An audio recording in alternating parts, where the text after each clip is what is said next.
Anyway, really cool. My one big thing this week, Richard, is following on last week's one big thing that I did on Goldman Sachs's recent article on Saudi Arabia's Vision 2030 reforms.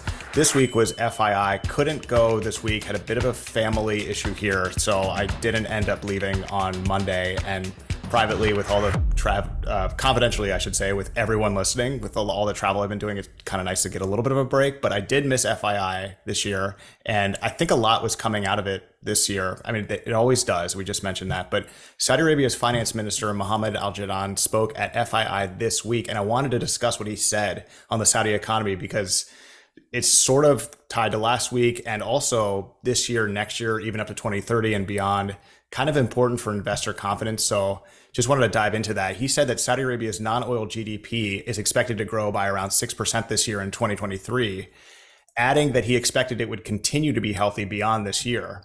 Non-oil activities surged 6.1% in the second quarter of this year, driven by domestic demand. That was a figure we got a few weeks ago.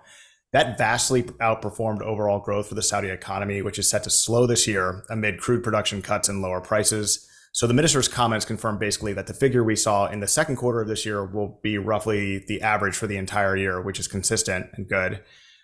And he said as much, not just for this year, but consistently going forward. He said at FII, quote, "We are likely to continue to see growth within that range in the foreseeable future, possibly to 2030 and beyond."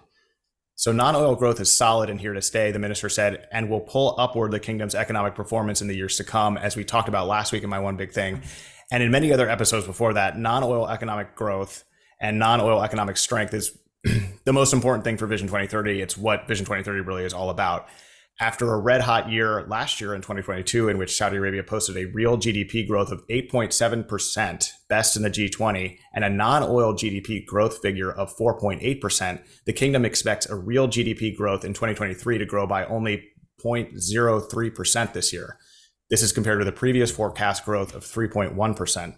As such, Saudi Arabia said it would have a budget deficit this year of 2% of GDP, compared with an earlier projection of a 0.4% surplus. So one thing at this juncture, and this is a point my wonderful co-host and I have talked about recently as well, what we're looking at now is whether Saudi Arabia will continue to invest and spend in Vision 2030's economic reforms, regardless of oil's price and output volumes. In this year's case, prices were lower and output was down, so the kingdom's balance sheet is reflecting that. If you're managing a household budget, you might be tempted to look at cutting spending or deviating away from your long-term strategy. But for Saudi Arabia, we think the smarter move is to continue full steam ahead with reforms. These are literally investments into a future economy that will pay off down the road. So it's interesting to hear what Al-Jadaan said next.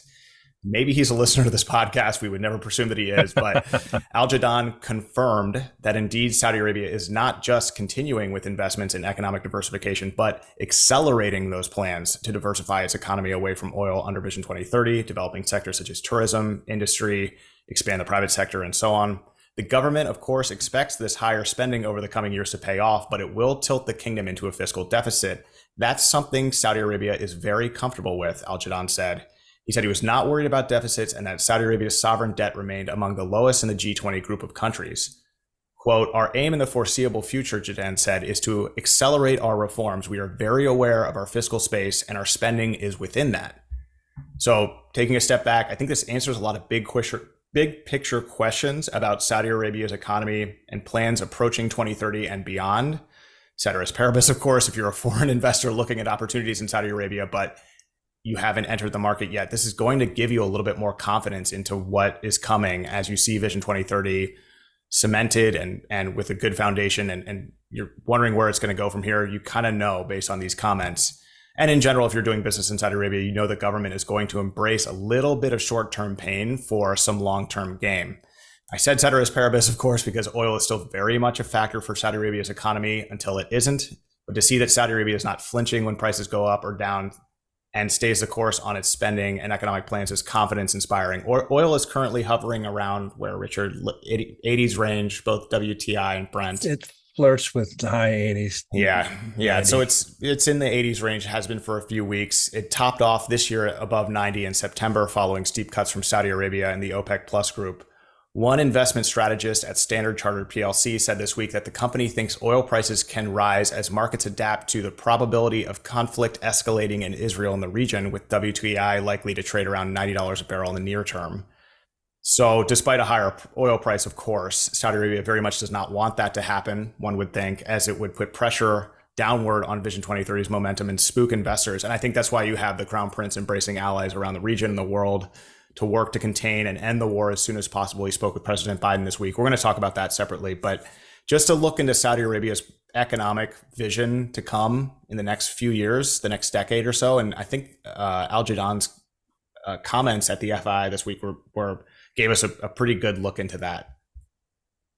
Excellent one. Good one. Al-Jadaan is consistently one of the most lucid, to the point, plain speaking, representatives in Saudi Arabia. Whenever I get to hear him talk, he's really on the ball, very smart, knows his stuff, doesn't get cute, just says it like it is.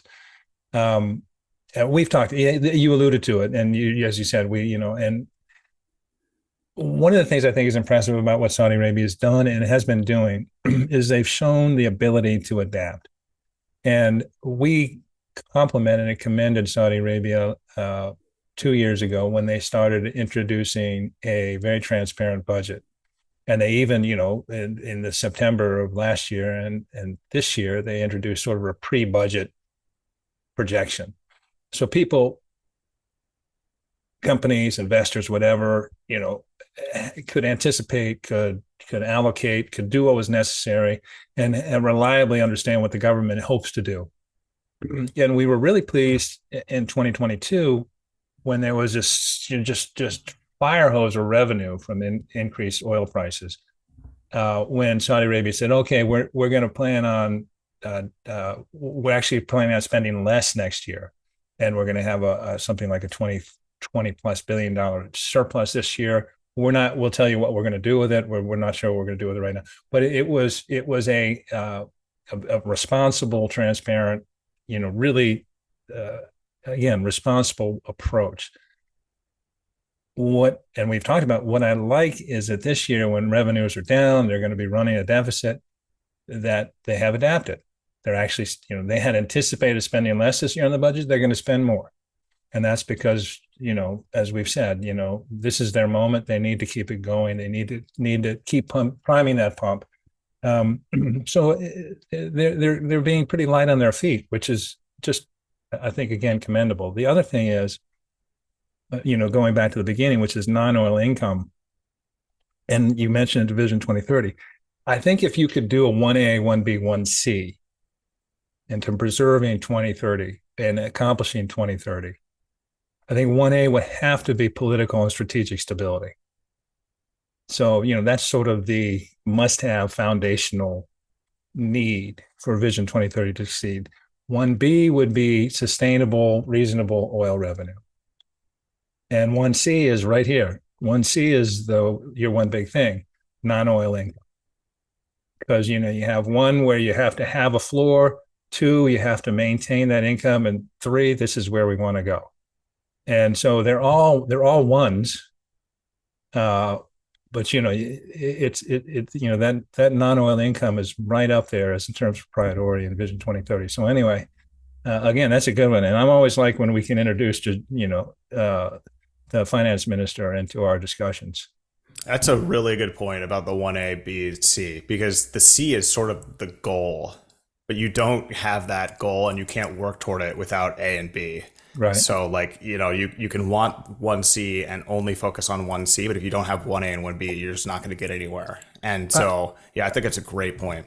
Yeah, I sort of call 1A essential, 1B the floor, and 1C the ceiling.